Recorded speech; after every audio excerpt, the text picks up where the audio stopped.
with her finances in ruins and her son's dreams hanging by a thread. A single mother at her lowest point offers half of her last sandwich to a quiet new consultant. She sees him as just another powerless employee, completely unaware that he is the company's new CEO on a secret mission to find its lost soul. This one simple act of kindness becomes the final, defining data point he needs, unknowingly providing him the moral clarity to dismantle the very system that was crushing her. This is TS Simple Serene Stories. Before we get back to this touching story, I have a quick question for you. Where are you watching from today? Drop your city in the comments below. And if you believe that humanity and miracles are eternal, do me a favor and hit that subscribe button. Now, let's get back to the story. The 5:15 a.m. alarm was not a sound. It was a physical blow. Elena Ramirez flinched under her thin blanket, the digital screeching from her phone doing what it did every morning, yanking her from the shallow depths of an insufficient sleep and throwing her into the cold, hard reality of her life. For a single fleeting moment, there was only the gray darkness of the room and the phantom warmth of a dream. Then the weight of it all came rushing back in. She swung her legs over the side of the bed, her feet finding the worn, chilly floorboards. The apartment was a collection of things that were just barely holding on. The sagging couch, the flickering kitchen light, the faucet that dripped a maddening, syncopated rhythm no matter how hard she tightened it. But the true story of her struggle was told on the refrigerator door. Held by a garish sun-shaped magnet Leo had made in first grade, 3 documents formed a triptych of despair. On the left, a formal letter from their new landlord, announcing a rent increase that was, in the letter's cheerful corporate language, in line with current market rates. In the middle, a medical bill from the pediatric pulmonologist, a stark white paper with a number in bold that still made her stomach clench, a remnant of Leo's last serious asthma attack. And on the right, a crisp envelope from Innovate Dynamics, her employer. She didn't need to open it. She had memorized the key phrase from the letter inside. So, as part of a company-wide cost-saving efficiency measure, your hours will be reduced. A cascade of costs, an erosion of income. She was standing on a cliff, and with each new piece of mail, a little more of the ground crumbled away beneath her feet. "Mom?" a small voice called from the other room. The weight vanished, replaced by a surge of purpose. "Coming, mi amor," she called back, her voice still thick with sleep. Leo was sitting up in his bed, his dark hair a chaotic mess, his eyes bright with an energy Elena couldn't remember feeling herself. He was clutching a folded piece of paper. "It's today, Mom. The permission slip is due today." He unfolded it with the reverence of a scholar handling an ancient text. The paper was for a third-grade field trip to the City Science Museum. Leo had talked about nothing else for a week, his voice buzzing with excitement about the planetarium and the dinosaur bones, and the exhibit where you could touch a real tornado. Elena's heart ached. In the center of the form, next to a blank signature line, were the words, "Trip fee, $35. $35. It might as well have been $1 million. It was gas money. It was 2 days of groceries. It was a copay for Leo's inhaler. It was $35 she simply did not have. She looked at his hopeful face, a perfect, trusting mirror of her own. "Don't you worry," she said, forcing a smile that felt brittle. "I'll figure it out." The lie tasted like ash in her mouth. An hour later, after getting Leo fed and off to the bus stop with a kiss and another hollow promise, she slid into the driver's seat of her 15-year-old sedan. She turned the key. The engine sputtered, coughed, and then let out a series of metallic clanks so violent and final, it sounded like the car was choking on its own machinery. Then, silence. She tried again. Nothing. The tow truck driver was a kind man with grease-stained hands and sympathetic eyes, which almost made it worse. The initial diagnosis from the garage was delivered over the phone with clinical detachment. It was the transmission. The cost of the tow and the mechanic's initial look wiped out the last $78 in her bank account. The repair itself was unthinkable. Her financial situation had gone from critical to catastrophic. She took 2 buses to get to work, the city crawling by in a blur of indifferent glass and steel. She slipped through the side entrance of the gleaming Innovate Dynamics Tower, a monument to a prosperity she could see and touch, but never share in. Her destination was the basement, a fluorescent-lit kingdom of humming conveyor belts and the ceaseless smell of paper, ink, and dust. She was 40 minutes late. Her supervisor, Mr. Davies, was waiting for her. He was a man whose small stature was offset by an enormous sense of his own authority. He tapped his watch, his face a mask of pinched disapproval. "Nice of you to join us, Ramirez." Before she could explain, he cut her off. "I don't want to hear it. Punctuality is the cornerstone of productivity." He made a show of making a note on a clipboard. "That's a demerit and a dock in pay." Elena's shoulders slumped. She just nodded, the fight knocked out of her. "Now," Davies said, turning to the rest of the mailroom staff, "listen up. As you know, corporate is always looking for ways to improve workflow." He said the words with air quotes, his voice dripping with sarcasm. "So, for the next few weeks, we'll be hosting some external consultants. They're here to observe. Stay out of their way, do your jobs, and don't say anything stupid." He gestured to a man standing quietly by a pillar. He was tall, dressed in a generic button-down shirt and slacks that seemed a size too big, making him look like a man playing a part. He had a polite, neutral expression and looked deeply uncomfortable. "This is Alex Carter," Davies announced. "He's a junior consultant. He's been assigned to our department. Ramirez, since you're already late, you can make yourself useful. Show him the ropes." It wasn't a request. It was a punishment. Davies turned and walked back to his glass-walled office, the undisputed king of his basement kingdom. Elena took a deep breath, pushing down the morning's despair. She had a job to do. She approached the man, who gave her a small, hesitant smile. "Alex Carter," he said, extending a hand. "Elena Ramirez," she replied, shaking it briefly. His hand was smooth, uncalloused. "Welcome to the dungeon." She began to show him the process, how to scan the incoming packages, the color-coded system for interoffice mail, the temperamental nature of the postage machine they called the Beast. He was a quiet observer, asking questions that were surprisingly insightful. He didn't just ask what she was doing, but why it was done that way. "Why does all the executive mail have to be logged by hand instead of just scanned?" he asked, pointing to a thick leather-bound ledger.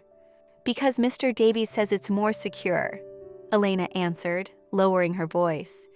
"But really, it's because the scanner for that system has been broken for 6 months, and he doesn't want to spend the budget to fix it." Across the room, Maria, a veteran of the mailroom who was counting down the days to her retirement, caught Elena's eye and gave a subtle shake of her head. "Don't talk too much," the look said. "Consultants are just here to find more people to fire." Elena gave a slight nod, understanding the warning. She kept her subsequent answers shorter, more procedural. But Alex was persistent. He moved with a quiet purpose, watching the flow of work, the interactions between the staff, the way Davies would emerge from his office to berate someone for a minor infraction. He saw Sam, a kid barely out of his teens, drop a stack of letters and receive a 5-minute lecture on carelessness that left the boy pale and trembling. From his vantage point, Alexander Sterling saw it all. This wasn't a business audit. It was a rescue mission. Days earlier, in the sterile silence of his new corner office, he had read his late father's last letter for the 100th time. It was a confession, full of regret. "I became a man of spreadsheets, Alex," his father had written. I measured success in quarterly earnings and forgot to measure it in the lives of the people who earned it for me. His father wrote of a secret sunshine fund he had personally maintained for years, a way to anonymously help employees who had fallen on hard times. A single mother needing car repairs, a family facing a medical crisis. It was his way of staying connected, a practice that had faded as his illness consumed him. Alexander's mission was to resurrect that spirit, not with handouts, but by fixing the broken, heartless system that made such funds necessary in the first place. He had to see it from the ground up, unfiltered. He had to become Alex Carter. Later that afternoon, Alex was sorting mail when he overheard Davies in his office, the door slightly ajar. His voice was tight, strained. "No, I understand the directive," Davies was saying into his phone. "But another 10%? My people are already stretched to the breaking point." "Yes, I know. I know my job is on the line. I'll make the cuts." The door clicked shut. A moment later, Davies stormed out, his face flushed with a mixture of anger and fear. He zeroed in on Sam, the young worker, who was struggling to load a heavy cart. "Are you going to take all day with that?" Davies snapped. "Some of us have targets to meet." Alex watched, his jaw tight. He saw Davies not as a simple villain, but as something more tragic. A man so squeezed by the pressure from above that he had become a conduit for its cruelty, passing the pain down the line to those who couldn't fight back. And at the end of that line was Elena Ramirez, a woman with a broken-down car, a sick child, and $35 standing between her son's dream and a world of disappointment. She was the one paying the real price for all of it. The days settled into a strange new rhythm. Alex Carter, the quiet consultant, became a fixture in the mailroom, a silent observer who saw everything. He saw the way Elena's hands, though smudged with ink and scraped from cardboard, moved with a gentle precision. He saw the weariness in her eyes, but also the stubborn spark that refused to be extinguished. One afternoon, during a lull, Elena retreated to her locker for a moment of peace. She pulled out a small, worn sketchbook, its cover soft with use. For a few precious minutes, the mailroom and its anxieties faded away as she sketched the gnarled, arthritic hands of her coworker Maria as they sorted letters. She didn't draw them as old or weak, but as things of strength and history, every line a story. "What's that?" Elena jumped, her heart hammering. Alex was standing a few feet away, his expression one of genuine curiosity, not judgment. She quickly snapped the sketchbook shut, her face flushing with embarrassment. "Nothing, it's just a silly hobby." "It didn't look silly," he said softly. "It looked important." She tucked the book back into her locker, feeling exposed. It was one thing for him to see her as a struggling mailroom worker. It was another for him to see this private, hopeful part of her she thought she had buried long ago. Later that week, a large unsorted shipment of marketing materials arrived, a chaotic mess that Davies insisted had to be processed by the end of the day. Sam, the young new hire, was completely overwhelmed, his face pale with panic. Davies was out of the office, but his threat of firing anyone who couldn't keep up hung in the air. Elena calmly walked over to Sam's station. "Okay, breathe," she said, her voice low and steady. She quickly assessed the mess. "This isn't about speed. It's about logistics. We create a staging area here, sort by department code first, then by floor. It's a simple supply chain problem." Alex, who was ostensibly sorting his own pile, stopped to listen. A simple supply chain problem. The phrase was jarringly sophisticated for the setting. He watched as Elena, with a few clear instructions, transformed Sam's panic into productive action, turning chaos into an orderly, efficient workflow. The next day, clipboard in hand, Alex approached her station. "As part of the audit," he began, his tone professional, "we're assessing skill utilization. Have you had any training in logistics or business management, Elena?" She looked at him, a flicker of suspicion in her eyes. It was an odd question. I have a business degree, she said flatly. From state college, it was a long time ago. She didn't elaborate. She didn't need to. Alex filled in the blanks himself. A degree she couldn't use, a talent for logistics wasted on sorting mail, a quiet passion for art hidden in a locker.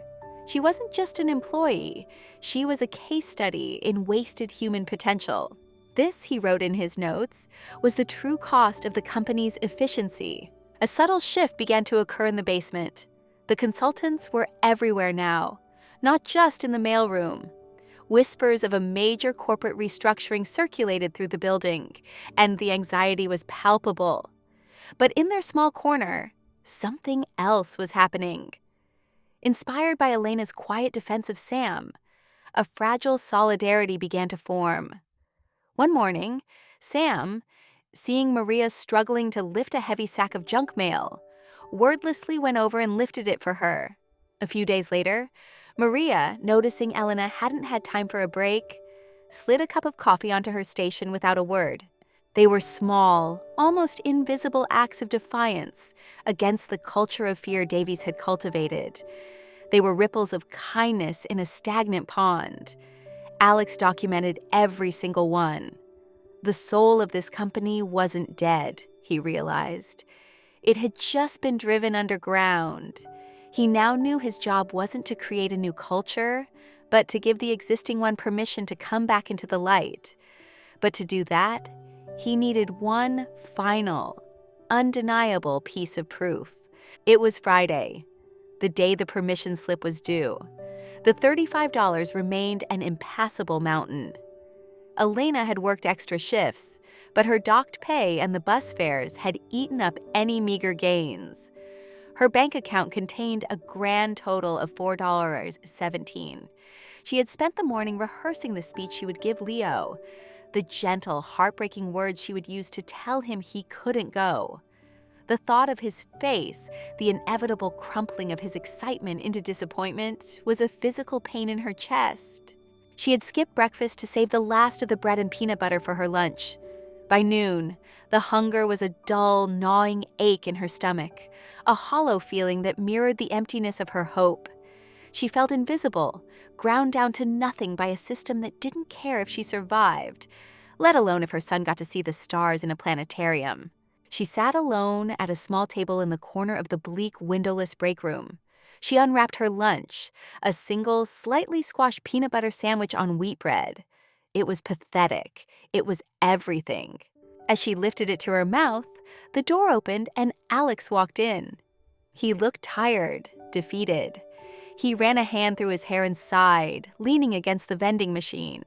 "Long day," he said, more to himself than to her. "They usually are," Elena replied quietly. He gave her a weak smile. I think I left my wallet at my hotel this morning. Can't even buy a bag of chips." He said it casually, an offhand complaint, but she saw something else in his eyes, a flicker of real dejection. She knew that look. It was the quiet humiliation of being hungry and helpless. Elena looked down at her sandwich, her one meal for the day. She thought of her own gnawing hunger. She thought of Leo's face. She thought of the kind of person she wanted to be, the kind of person she wanted him to become. What was the lesson if she couldn't even practice it herself? With a deep breath that did little to quiet her rumbling stomach, she took the sandwich and carefully, deliberately, tore it in half. She wrapped one half neatly back in its wax paper and pushed it across the table toward Alex. He stared at it, then at her, his composure finally breaking. He looked genuinely stunned. "No," he said, shaking his head. "No, I couldn't. That's your lunch. All of it." Elena looked him straight in the eye, her own exhaustion and despair momentarily forgotten, replaced by a profound, simple clarity. "My mom always told me that a little something is better than a whole lot of nothing," she said softly, her voice steady despite the ache in her stomach. "No one should have to go through the day hungry." Alexander Sterling, the CEO of a multi-billion-dollar corporation, was speechless. He had been offered equity deals, lavish gifts, and fawning praise from the most powerful people in the city. None of it had ever felt as valuable as this offering. This wasn't charity. This was solidarity. It was a gift from a woman who had nothing, offered to a man she believed was just like her. He slowly reached out, took the half sandwich, and unwrapped it. It was the ultimate data point. It was the proof. It was the moral foundation upon which he would rebuild everything. "Thank you, Elena," he said, his voice thick with an emotion she couldn't possibly understand. He took a bite. The simple taste of peanut butter was more satisfying than any gourmet meal he had ever eaten.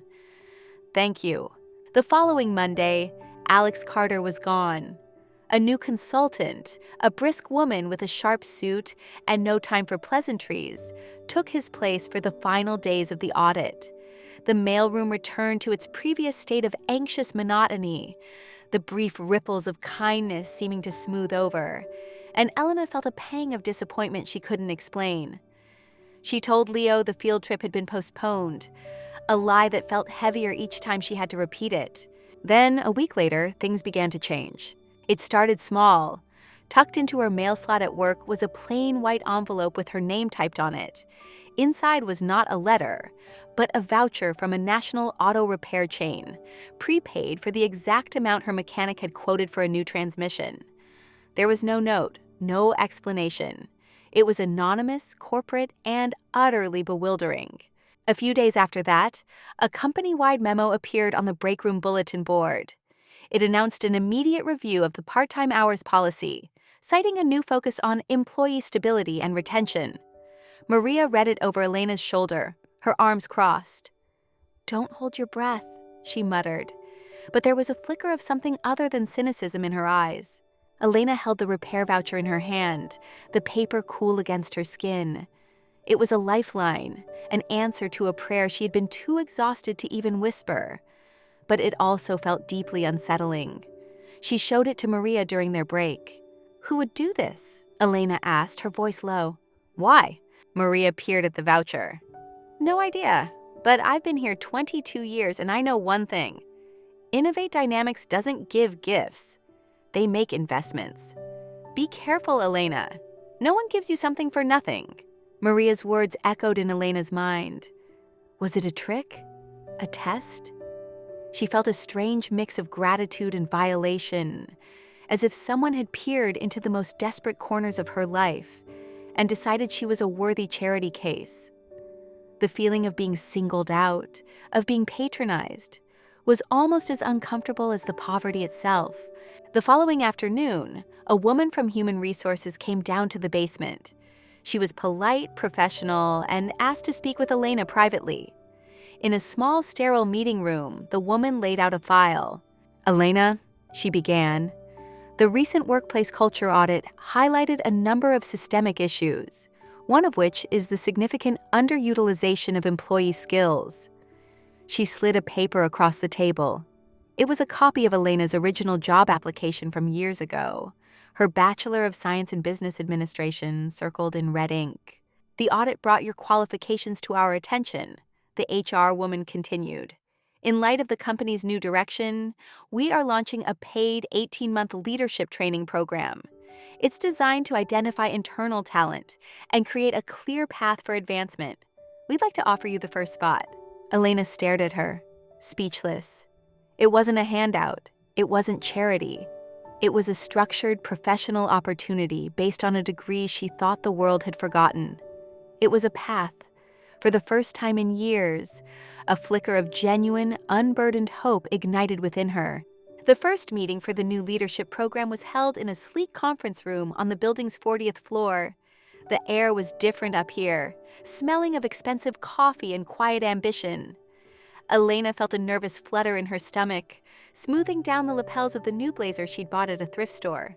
She was joined by a handful of other employees from various departments, all with the same look of dazed optimism. The HR woman from before stood at the front of the room. "Welcome, everyone," she said warmly. This program is the cornerstone of the new Employee Wellness and Culture Initiative. Its mission is to ensure that this company invests in its greatest asset, its people. And now, I'd like to introduce you to the man whose vision is making this all possible, the architect of this new direction and our new CEO, Mr. Alexander Sterling. The door at the side of the room opened. Elena's heart stopped. It was Alex Carter. He was wearing a perfectly tailored navy blue suit. His hair was styled, and the hesitant, slightly too large clothes of the consultant were gone. But the eyes were the same. The quiet, observant eyes that had seen her at her most vulnerable. He radiated an easy confidence and authority that made the entire room sit up straighter. He was no longer Alex. He was Alexander Sterling. His gaze swept the room and met hers for a brief, significant moment. There was a knowing look in his eyes, but no pity. It was a quiet acknowledgement, a shared secret in a room full of strangers.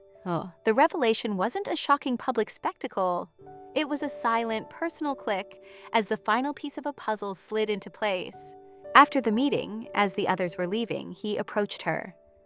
"Elena, do you have a moment?" She nodded, her throat suddenly dry. He led her to his corner office, a vast space with a panoramic view of the city that seemed to stretch on forever. "Please sit," he said, gesturing to a chair. He remained standing, looking out the window for a moment before turning to face her. "I owe you an explanation," he began, "and an apology for the deception." He told her everything. He told her about his father, about the letter, about the regret of losing touch with the soul of the company. He spoke of his mission to fix the broken system, not just patch it with temporary fixes. "The sandwich, Elena," he said, his voice softening. "That wasn't why I offered you this opportunity. Your degree, your intelligence, and the ideas you shared with me about logistics and workflow. That's why you're in this program. You've earned this." He paused, meeting her gaze directly. "But the sandwich? That's what made me look for you in the first place. It was the proof I needed that even when this company pushed someone to their absolute limit, their humanity could endure. It provided the moral clarity for the entire business case I presented to the board." He went on to explain the systemic changes, the leadership program, the policy reviews, and a new corporate foundation. "It's called the Leo Fund," Alexander said. "It's a permanent, endowed foundation to provide educational and enrichment grants for the children of all Innovate Dynamics employees. Its first official act will be to sponsor the entire third-grade class from your son's school on their trip to the Science Museum." Tears welled in Elena's eyes. Not tears of gratitude for a gift, but of relief for a change in the system. It wasn't personal charity. It was corporate responsibility.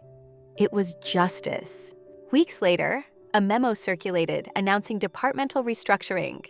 Mr. Davies was offered a choice: a non-management role in the warehouse with mandatory retraining in employee relations, or a generous severance package. To everyone's surprise, he chose the transfer. Elena saw him once in the hallway. He looked humbled, tired, but not destroyed. He was a man who had been given a second chance, a more complex and realistic fate than simply being cast aside. 18 months later, the view from Elena's office, while not as grand as the CEO's, was still breathtaking. As an associate director in the logistics department, she now spent her days solving the kinds of supply chain problems she used to fix with ingenuity and scraps in the basement. She was respected, competent, and happy, leading a team that included a newly confident Sam. The final scene of her old life played out in a place of wonder. She was at the Science Museum, not as a struggling mother who couldn't afford the ticket, but as a chaperone for Leo's class trip, fully funded by the foundation that bore his name. She found him in the planetarium.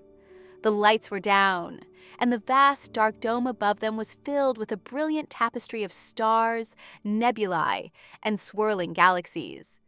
Leo was staring up, his face tilted, his mouth slightly open in pure, unadulterated awe.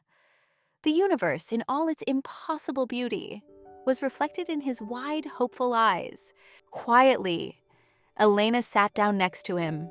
She pulled out her old, worn sketchbook, no longer a secret escape, but a celebrated part of who she was.